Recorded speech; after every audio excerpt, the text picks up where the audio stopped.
What's on your mind today?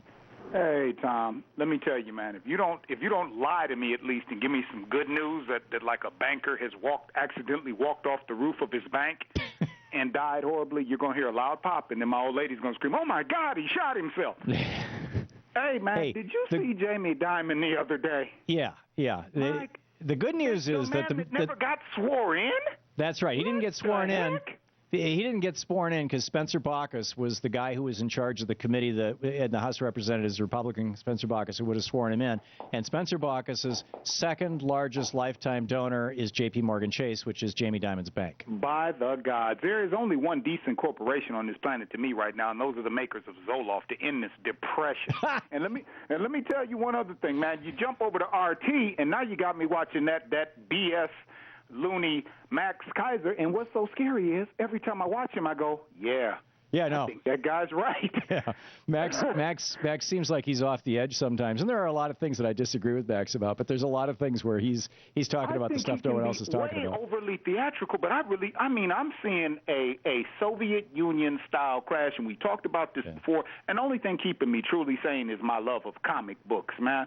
You know that sense that you could save the world in tights and a cape? That's the only thing I have left, the way these oligarchs and whack jobs they call themselves politicians up in Washington, D.C., are literally just going to sit by with smiles on their faces and watch one of the great experiments in liberty and freedom run itself right into the ground. And I say that to you as a former fighting man of the United States, man. Well, Nate, literally let this country just collapse under their own greed. I think that there's some good news in all of this. And in fact, I'm frankly pleased that the Supreme Court did not partially reverse itself today on Citizens United and instead stood with that. Yeah, because if they had said that, Montana has a point, there's some corruption associated with this, we're going to dial it back 10%, it would have taken the steam out of the movement.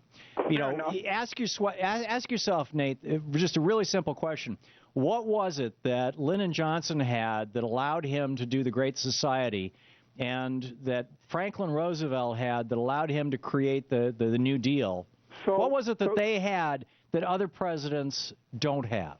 The intensity of bad circumstances. Is that what you're saying, basically? That's the cause. That's the trigger. But the real thing that they had was they had social movements.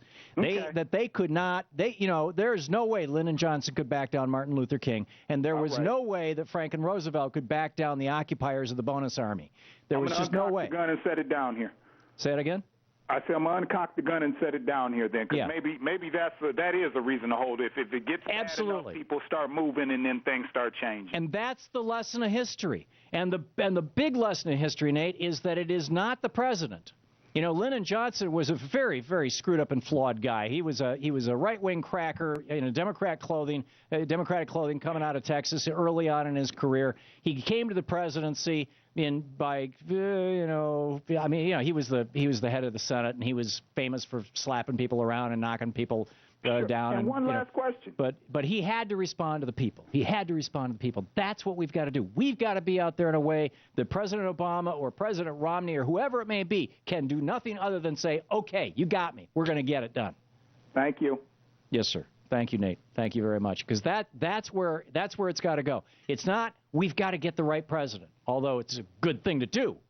And the idea of President Romney scares the hell out of me, mostly because of the Supreme Court.